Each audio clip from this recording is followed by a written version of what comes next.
Hello, love bugs. I have promised you that until Elderwood comes out that I would warn you with every video, whether it was going to be spoiler less or spoiler full, and this video is going to be full of spoilers. So if you have been avoiding all of the content for Elderwood, you have not watched the videos that the devs have released, you have not read articles, you have not been watching videos of other Palia creators because you want to be surprised and go on this journey yourself, it is time to click off this video. Thank you so much for your support. Get out of here. For the rest of you that are staying, there might not even be any information in this video that you don't already know, that you haven't seen from other places at this point. I feel like enough creators and the dev team themselves have come out and given us a bunch of information about what we know about Elderwood. I more want to talk about the features that I think are so exciting, kind of the quality of life things that I think are truly going to change how we feel about Palia after Elderwood and how good it's going to be for just gameplay in general. The very first thing that I want to talk about is that we have it confirmed now that they are going to be giving us a storyline that is going to allow us to unlock an actual travel board for our plot. This is an absolutely insane quality of life change. It is so incredible to know that they're doing this for us. We don't know exactly what it's going to look like now, if it's something that we're going to craft, if it's only going to allow us to get to like one travel point in Kilima, Bahari, and Elderwood. But honestly, no matter what it is, it's going to be an improvement from what we have right now, which is really exciting. Even just going to Kilima into downtown quick to like make my daily purchase from Zeki to get myself a Zeki coin, like making that a more quick experience would be so helpful. Not to mention, we don't think there's going to be necessarily a way on our plot for us to directly get to Elderwood, but with having that, and then also the ability of being able to walk into Elderwood from the other side, if we just went through Bahari, ran along the wall, and then went in, to me, those are two really great ways to get into Elderwood that won't make me feel like it's such a big deal that we don't have like a direct to Elderwood line, because we will through the board. So I'm really excited that they're giving that to us, and it's going to make traveling around the game even easier than it was before, which was definitely something that people were stressed about, especially with adding a new play area. Imagine being all the way somewhere out in Elderwood and needing to get back to a specific spot in Kilima, and instead you're having to jump through multiple different boards, especially with Bahari and all the boards that are there. I think this is just going to be a major help to those of us who don't want to have to just delete stuff that's in our pockets as we're running around. Secondly, I want to talk about the fact that we're getting a new NPC, which I think is something that we've needed for a while, but it also makes me really excited about other possibilities that could be coming in Elderwood or even in other playable areas in the future.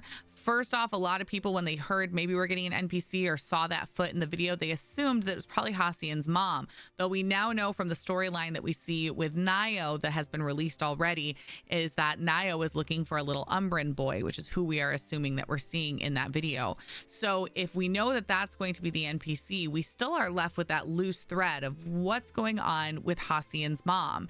Now, there's that area that they showed us in the video where you get this like feeling of being uncomfortable that you don't quite feel like you can walk through yet, and you decide to ignore, like the dev decides to ignore it. Now we don't have to make that decision. It doesn't look like. It seems like we can make a different decision and to choose to go through that area.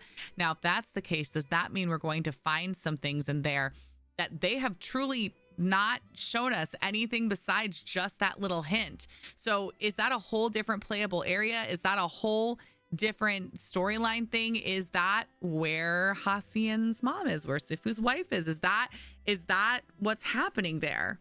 I don't know, but I don't think that that storyline is gone. Obviously, that's something we've all been predicting with Elderwood. It makes sense that that storyline would continue and that we would learn more about her in this particular area. So I think that while we're getting this new NPC, I'm wondering if they're not the only NPC that we're going to be getting, and it's just kind of what they're telling us, because they love to hold things back.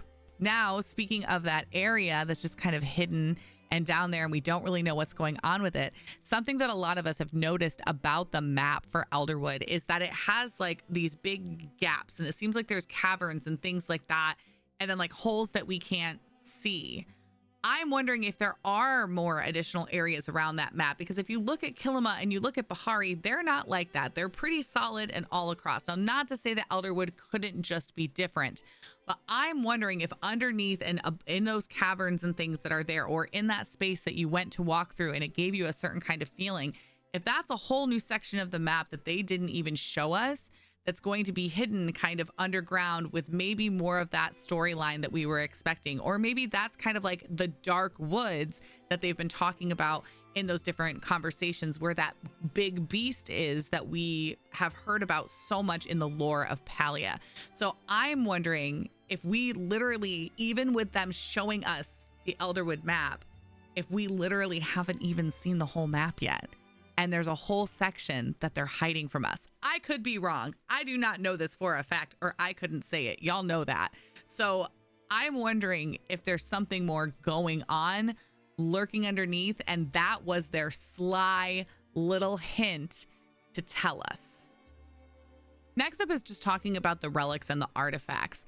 I think this is such a cool concept for the game in general, but I also think that it's making trading a more important and like weighted thing than we have had in the past. So I'm curious to see what having these different artifacts and these different relics and what trading them and stuff within the world is going to do to kind of the economy of the game. So are we going to become so interested in these relics and things that we're really going to want to put them together? Is it going to force, you know, party groups to try and get together to get one of those relics made and to each donate a piece to the relic so that you can make the artifact to make the relic? I'm not sure. I don't have all of the answers to that, but I think that it's also showing us how Palia is trying to use trading as a bigger economy piece going forward. I'm wondering if with this kind of trading system coming, if we are eventually going to get a broader trading system that's beyond just plushies and stickers like it is right now. I would love to see us be able to, trade lots of stuff. Makeshift furniture would be a game changer. I mean, just imagine even certain resources and stuff to be able to trade things or put them in with different trades. So as they're expanding on this system and making it more important to the world of Palia, I'm just curious what's going to happen moving forward with trading as a whole. Honestly, the most exciting thing that I think we're seeing from all of this is just how much they're bringing magic forward. I feel like magic has been one of the most important part of like the underlying theme of Palia since the very beginning of the storyline.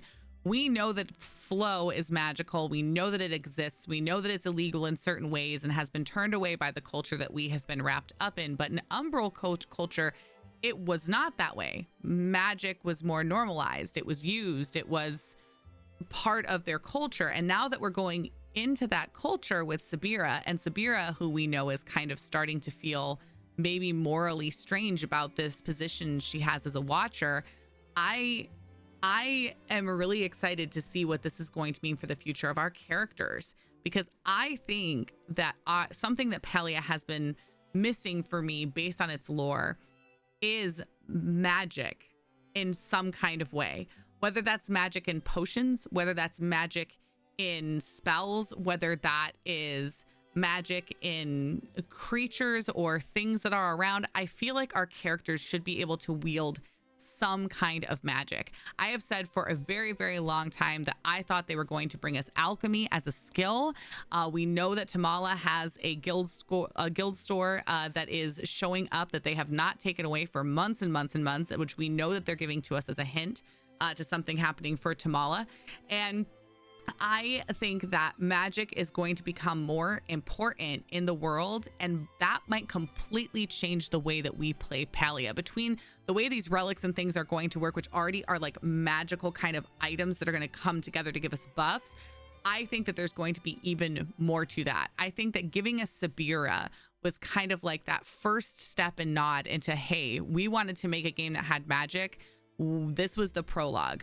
Now we're going to get into the magic. And I think that's going to become such an important part of this storyline. And I'm really curious to see how they do it. Like, I don't know how they're going to do it. I'm really curious how they're going to do it and how they're going to make that move forward. Are we going to have abilities for fighting, for battling? Are we going to have, is it just going to be like perks and potions and things that we drink that give us an ability for a brief amount of time? Are we going to be flying through the air? What is it going to mean? I don't know. I don't know.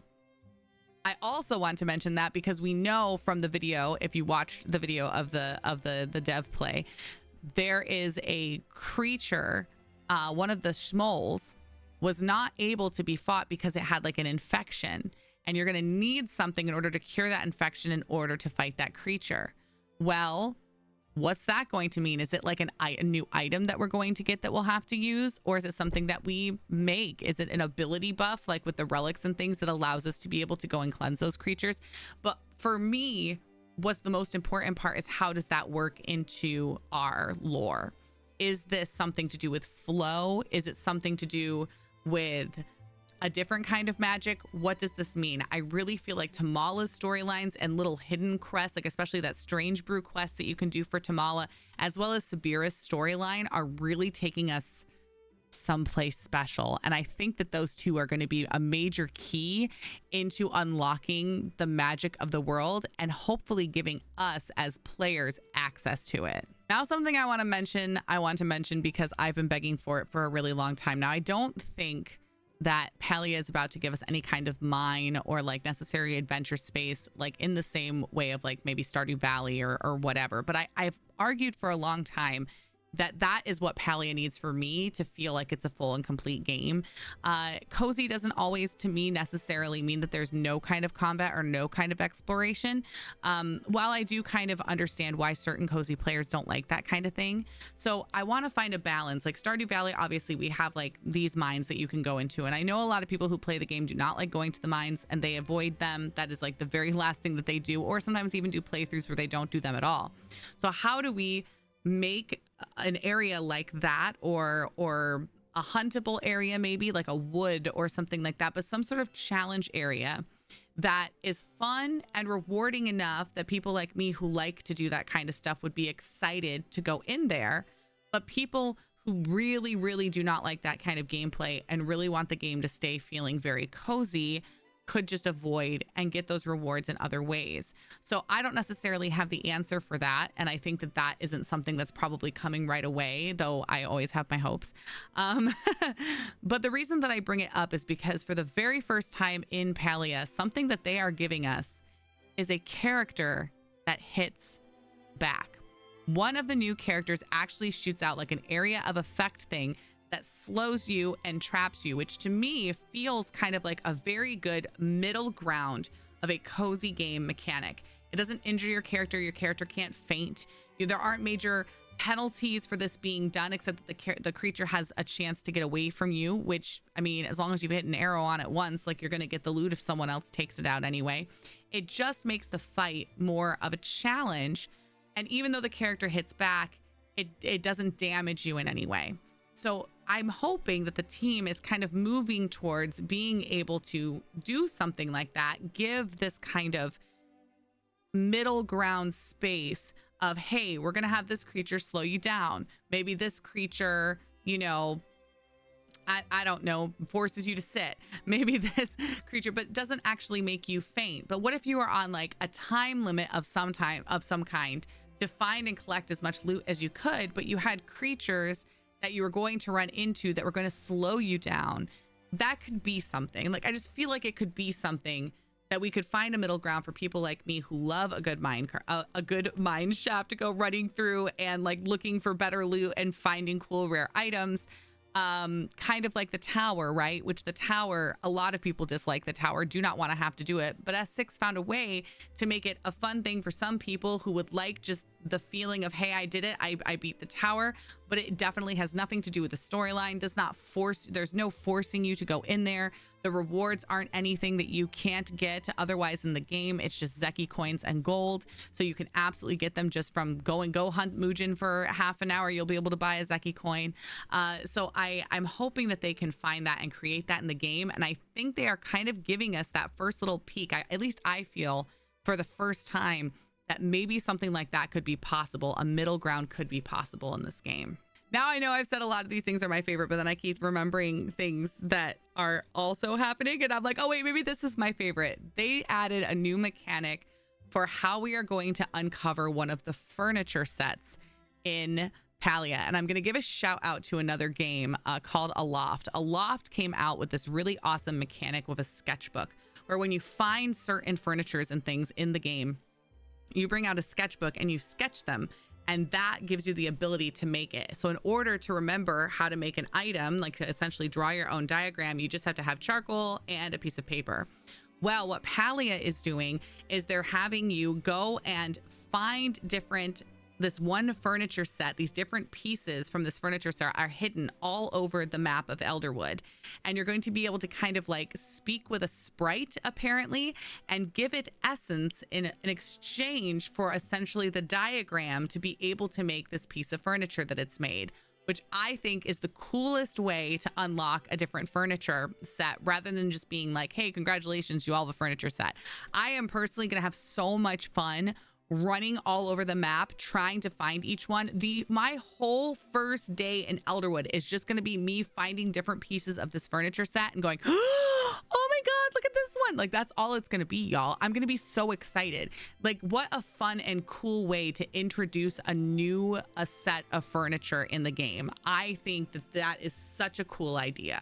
One last thing that I just want to touch on. I talked already about how much I'm really loving this whole idea of the relic system and everything that we're going to be doing with that.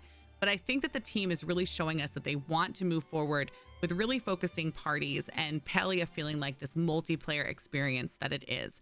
I really hope that they don't leave solo players behind, but as somebody who really loves multiplayer stuff, I am really excited for even more introduction in that and a focus again back on community. Like, we need to revisit why communities even exist in the game. I feel like they've been so left behind and pushed to the side. I never use anything in my community really because the only benefit is a chat, and I can't fit everybody in my community in one community.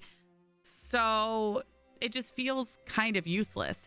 I think that the team has really shown us through the last several updates over the last 6 months how committed they are to decor, to all of the different things that are happening with the housing tours. I mean, with our decoration, with our creativity, they understand that decorating and all of that creativity is the end game of this game. I mean, they gave us an entire new plot, new landscape that you can get that is just a sandbox essentially where we can flip a switch and fall through the ground so we can create our own obstacle courses. I mean, they clearly are listening to us as a community to try and create cool ways for us to decorate and do things. And I really feel like that combination of caring about us playing with friends and loving decor, that they need to bring those things together and revisit communities and what communities could do, what a community plot could look like with us being able to do things with fellow community members. I mean, how incredible would that be?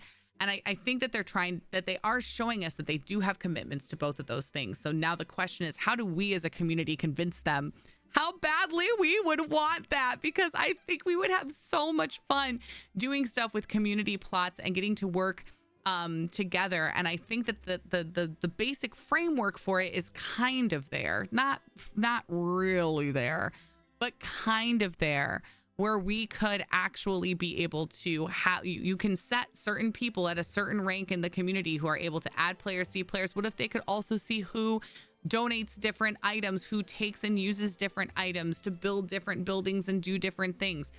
I think that there's so much possibility there to really, really make something cool in the game. And I hope that they do it. So there it is, a little bit of some of the things I'm really excited about that they're giving to us, a little bit of some of the things that I'm hoping are coming based on some of the hints it feels like they're giving us.